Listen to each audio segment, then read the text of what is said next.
Man machine work जैसे brand ने fireball जैसे ब्रांड को ही साउथ कोरिया से लाने के लिए क्यों चुना? Reason to choose fireball, India में वेदर है, अगर वो जम्मू कश्मीर है और अगर मैं राजस्थान की बात करूँ तो क्या हम प्रोडक्ट्स में भी वेरिएशन लाएंगे? फायरबॉल को हमने डिजाइन ही ऐसे करवाया है।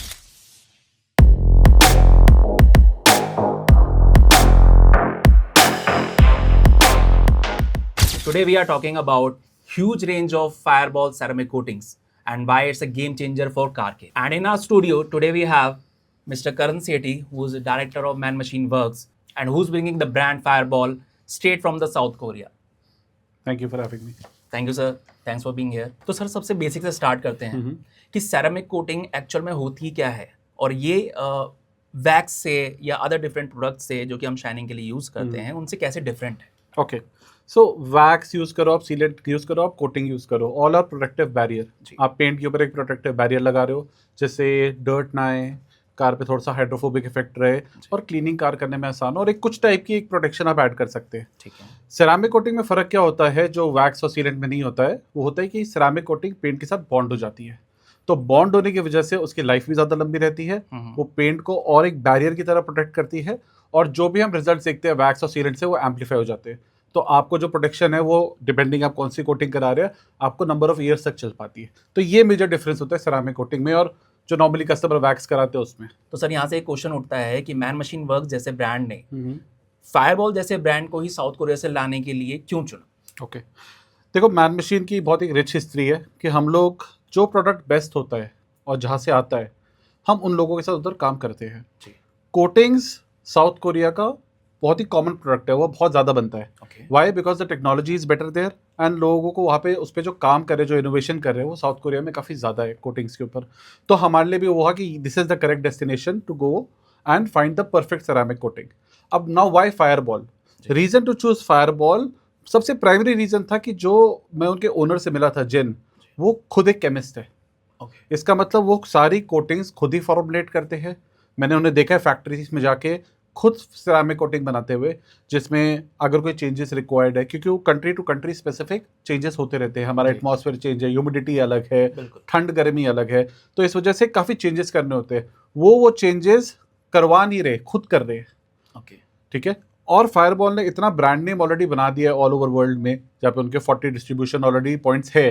तो मैं बहुत कॉन्फिडेंट था कि अगर हम फायरबॉल के साथ जुड़ेंगे तो हम लोग कस्टमर्स को एक परफेक्ट सोल्यूशन दे सकते हैं, एक अच्छे प्राइस पे दे सकते हैं, एंड जो भी आगे फ्यूचर में इनोवेशन होगी उसके पास रह सकते हैं हम लोग, so that we are close to the innovation, so that whenever that innovation comes, anything changes, we are the first one to bring it to India. तो सर जैसा आपने बताया कि जो वेरिएशंस आए थे वो क्लाइमेट की वजह से भी उन्होंने लेके आए, अपनी वर्सटैलिटी को उन्होंने इम्प्रूव करा। करेक्ट। तो क्या जो इंडिया में वेदर है, अगर वो जम्मू कश्मीर है और अगर मैं राजस्थान की बात करूं तो क्या हम प्रोडक्ट्स में भी वेरिएशन लाएंगे? उस तरह के प्रोडक्ट्स में अगर एक ही प्रोडक्ट है तो क्या उसके वेरिएशन आना चाहिए या उससे क्लाइमेट से उसके जो लाइफ स्पैन है उस पर कोई फर्क पड़ेगा? Okay, good question. तो देखो क्लाइमेट से कोटिंग्स पे फर्क पड़ता है। अब कोटिंग्स पे कहाँ पे, थोड़ा टेक्निकल है। कोटिंग्स जब हम लगाते हैं तो उनमें एक फ्लैश टाइम होता है। फ्लैश टाइम का मतलब जितना टाइम उस कोटिंग को लग रहा है पेंट के साथ बॉन्ड करने में, और जितने टाइम में वो बॉन्ड कर देगी और एक्सेसिव मटेरियल जो भी बचेगा वो हमें हटाना है। अब क्योंकि इंडिया इतनी डाइवर्स कंट्री है, हमारे यहाँ हीट, गर्मी, ठंड, ह्यूमिडिटी बहुत ही अलग अलग लेवल्स पे चलती है and day to day basis पे चेंज हो जाती है।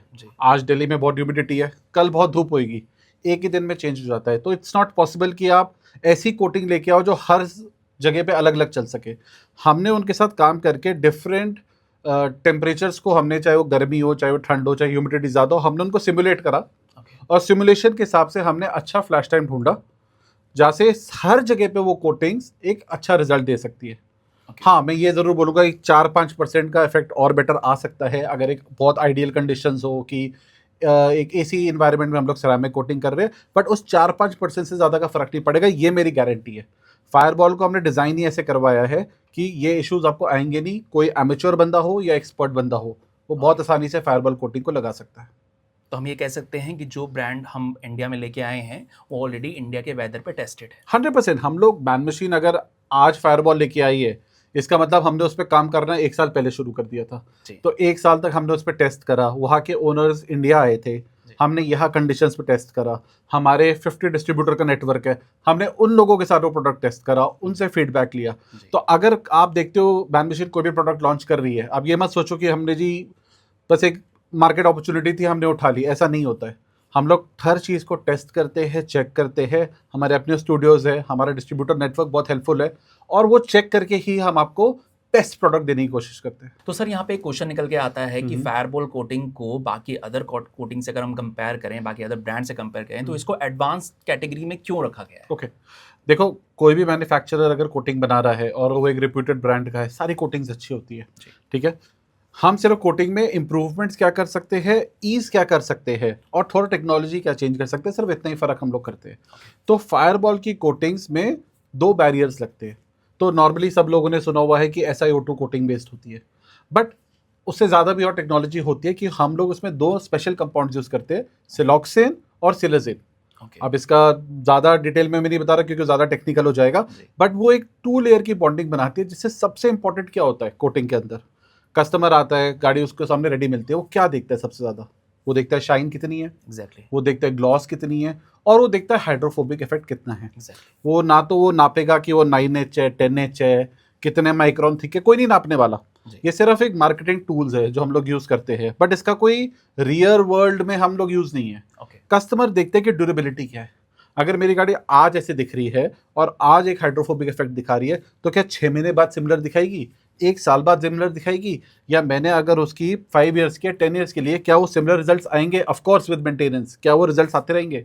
हमारा पूरा फोकस रहता है ये चीज़ों पे कि कस्टमर को ड्यूरेबिलिटी मिले, वो हाइड्रोफोबिक इफेक्ट हमेशा मिलते रहे, वो शाइन हमेशा मिलते रहे। तो इन चीज़ों का फ़ायदा उठाते हुए हम लोग उनको, इसलिए हमने ये फायरबॉल का पूरा चूज़ करा हुआ है, ताकि ये 2 कंपाउंड्स के साथ, सिलिजेन और सिलॉक्सेन के साथ हम लोग कोटिंग करते हैं तो ड्यूरेबिलिटी ज़्यादा आती है। तो यहाँ से एक सवाल आता है कि जैसा आपने बताया कि मेंटेनेंस करा के सेरेमिक कोटिंग की मेंटेनेंस के साथ उसकी ड्यूरेबिलिटी बढ़ जाती है, तो क्या फायरबॉल जो ब्रांड है उसकी मेंटेनेंस कॉस्ट में कुछ फ़र्क पड़ेगा, या वो उतना ही हाई एंड रहेगा या पेस पे रहेगा जितने अदर ब्रांड्स की मेंटेनेंस कॉस्ट रहती है? ओके, देखो मेंटेनेंस कॉस्ट मैं ये नहीं बोलूँगा कि डायरेक्टली कुछ ज़्यादा फर्क पड़ता है, मेंटेनेंस कराना ज़रूरी है, कॉस्ट में ऐसे कोई बहुत ज़्यादा फर्क नहीं पड़ेगा, बट येस क्योंकि ड्यूरेबिलिटी ज़्यादा हाई है तो उतनी ज़्यादा बार करने की ज़रूरत नहीं है जितनी ज़्यादा बार आप एक नॉर्मल सिरामिक कोटिंग पे करेंगे। देखिए मेंटेनेंस हम इसलिए नहीं कर रहे कि कोटिंग को हेल्प करने के, कोटिंग एक बार लग गई अच्छे से वो कहीं नहीं जा रही, it will stay, it is bonded to the paint, जब तक पेंट नहीं उखड़ेगा वो कोटिंग कहीं नहीं जा रही है। इंपॉर्टेंट क्या होता है क्योंकि जो हमारा एनवायरनमेंट है, अब अगेन कहीं पे बारिश ज़्यादा है, किसी के पानी में कैल्शियम है, किसी के पानी में आयरन है, ये कंटैमिनेशन ऊपर चिपक जाती है और उस कंटैमिनेशन को रेगुलरली हटाना जरूरी है। हम फिर से बोल रहे हो कोटिंग पे कुछ नहीं ऐड कर रहे, कोटिंग के ऊपर जो कंटैमिनेशन लग गई है उसको हटाने के लिए हम मेंटेनेंस करते हैं। तो आप पीएच न्यूट्रल शैम्पू से अगर जो डेली गाड़ी धोते हो उससे बात नहीं बनेगी, आपको पीएच मतलब आपको एसिडिक शैम्पू की ज़रूरत है जो थोड़ा सा पीएच 5.5 या पीएच 4 पे जाए, ताकि वो जो स्केलिंग है, जो आयरन कंटेंट है उसको हटा सके। तो अगर आप एक, हमारा 3pH सिस्टम होता है वॉश का, जिसमें हम लोग पहले डर्ट हटाने के लिए आपका पॉजिटिव पीएच, फिर उसके बाद एक नेगेटिव पीएच और फिर एक न्यूट्रल शैम्पू से करते हैं। आप उससे मेंटेन करेंगे तो गाड़ी एकदम परफेक्ट रहेगी हमेशा के लिए। बीइंग अ लेमैन सर, अगर मैं इस इंडस्ट्री से नहीं हूँ तो मेरे लिए अभी फिलहाल ये सारी कोटिंग सिर्फ एक सेरेमिक कोटिंग के अराउंड घूमती हैं। अब मुझे ये जानना है कि चाहे वो डॉगडो हो या डेविल्स ब्लड हो या बटरफ्लाई हो, तो ये आपस में किस तरह डिफरेंट है?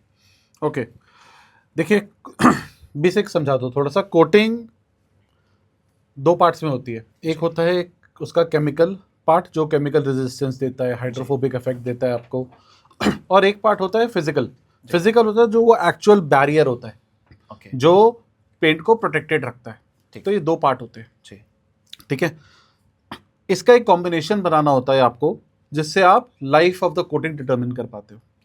तो फॉर एग्जांपल हम बात करते हैं 1 ईयर की, तो 1 ईयर हमारी नैनो कोट है।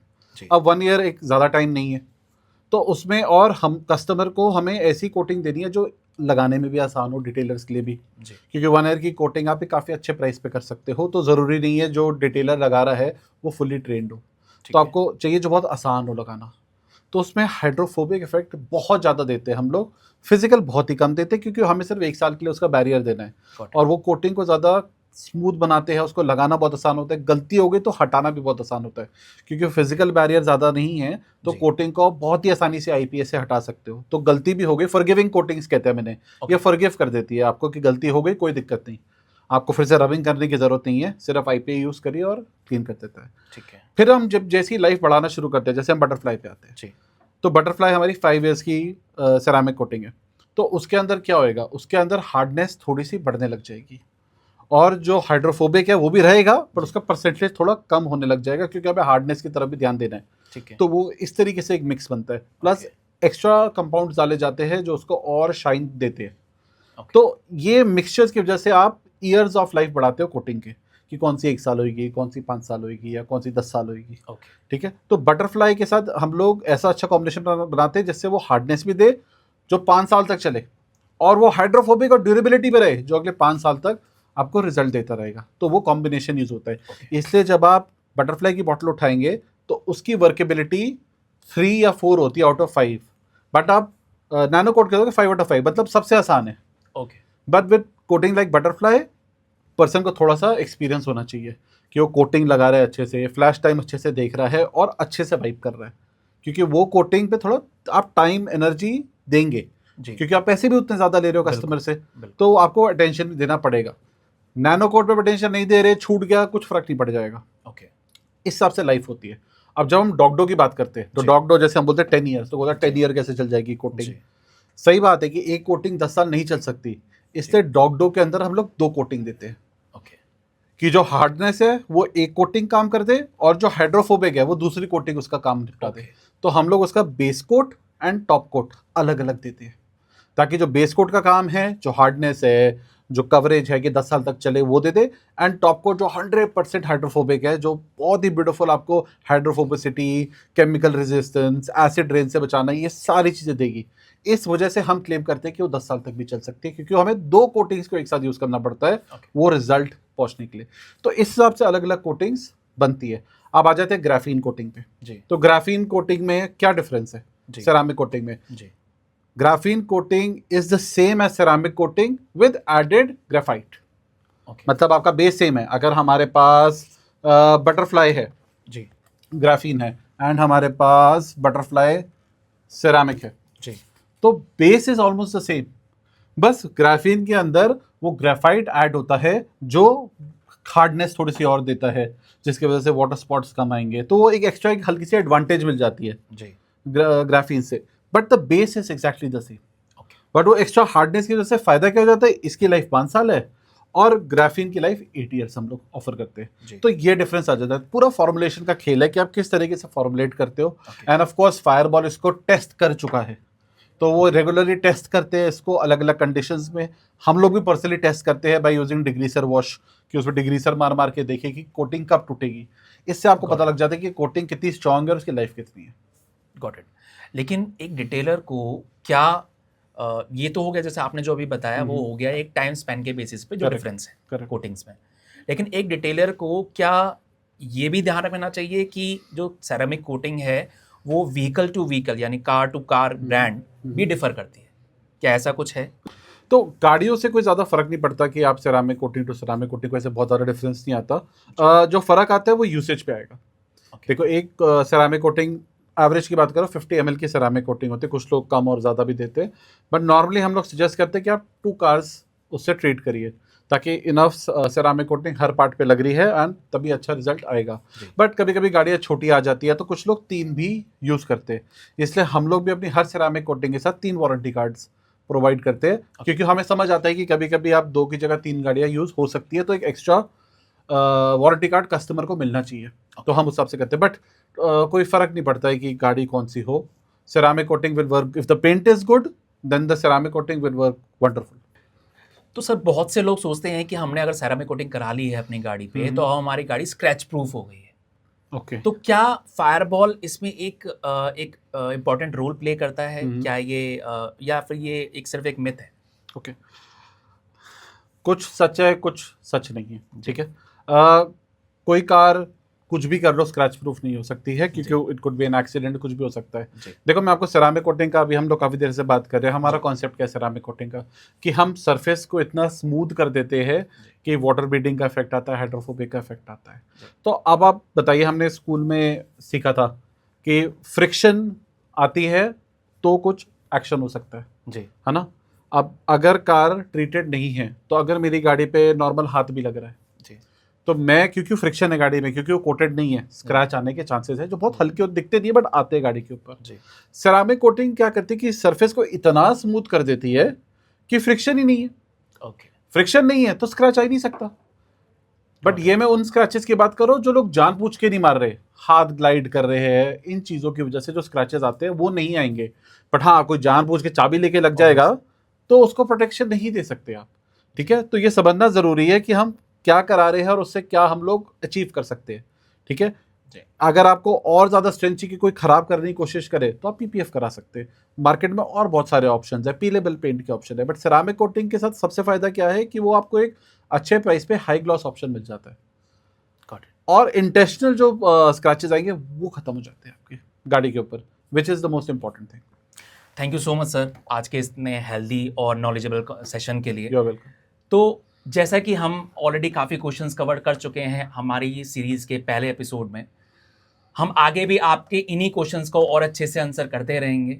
हम चाहते हैं कि आप पर्सनली जो प्रॉब्लम फेस कर रहे हैं सेरामिक कोटिंग्स और ग्राफीन कोटिंग्स को लेके, उन प्रॉब्लम्स को, उन क्वेश्चंस को आप कमेंट में दीजिए। हम कोशिश करेंगे हम नेक्स्ट एपिसोड में उसका आंसर कर सकें। Thank you so much.